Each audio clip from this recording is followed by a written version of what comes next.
ತಮ್ಮೆಲ್ಲರಿಗೂ ವಚನವಾಹಿನಿ ಚಾನೆಲ್ಗೆ ಆತ್ಮೀಯವಾದ ಸ್ವಾಗತ.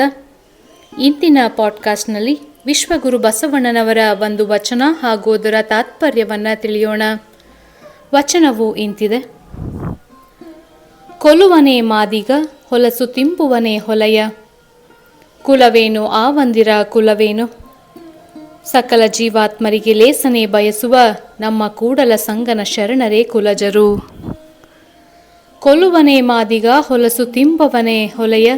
ಕುಲವೇನು ಆವಂದಿರ ಕುಲವೇನು, ಸಕಲ ಜೀವಾತ್ಮರಿಗೆ ಲೇಸನೆ ಬಯಸುವ ನಮ್ಮ ಕೂಡಲ ಸಂಗನ ಶರಣರೇ ಕುಲಜರು. ಯಾರು ಕುಲಜರು?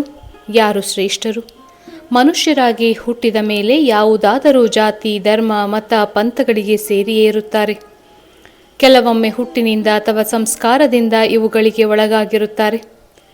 ಬೆಳೆಯುತ್ತಾ ನಮ್ಮ ಸುತ್ತಲಿನ ಪ್ರಪಂಚದ ಪ್ರಭಾವದಿಂದ ವ್ಯಕ್ತಿತ್ವವನ್ನು, ಗುಣಗಳನ್ನು ಬೆಳೆಸಿಕೊಳ್ಳುತ್ತಾರೆ. ವ್ಯಕ್ತಿಯ ಮೌಲ್ಯವನ್ನು ಅವನು ಹುಟ್ಟಿದಂತಹ ಜಾತಿ, ಧರ್ಮದ ಆಧಾರದ ಮೇಲೆ, ಹುಟ್ಟಿರುವಂತಹ ಮನೆ, ಕಸುಬುಗಳ ಆಧಾರದ ಮೇಲೆ ಅಳೆಯಬಾರದು. ಅವರ ಗುಣ, ಸ್ವಭಾವ, ವ್ಯಕ್ತಿತ್ವಗಳೇ ಮುಖ್ಯವಾಗುತ್ತೆ ಹೊರತು ಜಾತಿಯಾಗಲಿ ಕಸುಬಾಗಲಿ ಅಲ್ಲ.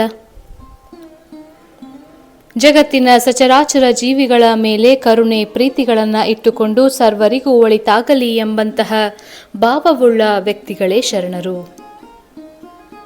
ಅವರೇ ಕುಲಜರು. ಉತ್ತಮ ಜೀವನಕ್ಕೆ ನೈತಿಕ ಮೌಲ್ಯಗಳೇ ಶೃಂಗಾರ. ಉತ್ತಮ ಜೀವನಕ್ಕೆ ನೈತಿಕ ಮೌಲ್ಯಗಳೇ ಶೃಂಗಾರ. ಕೊಲುವನೇ ಮಾದಿಗ, ಹೊಲಸು ತಿಂಬವನೇ ಹೊಲೆಯ. ಕುಲವೇನು ಆವಂದಿರ ಕುಲವೇನು, ಸಕಲ ಜೀವಾತ್ಮರಿಗೆ ಲೇಸನೆ ಬಯಸುವ ನಮ್ಮ ಕೂಡಲ ಸಂಗನ ಶರಣರೇ ಕುಲಜರು. ಸಕಲ ಜೀವಾತ್ಮರಿಗೆ ಲೇಸನ ಬಯಸುವಂತಹ ನಮ್ಮ ಕೂಡಲ ಸಂಗನ ಶರಣರೇ ಕುಲಜರು.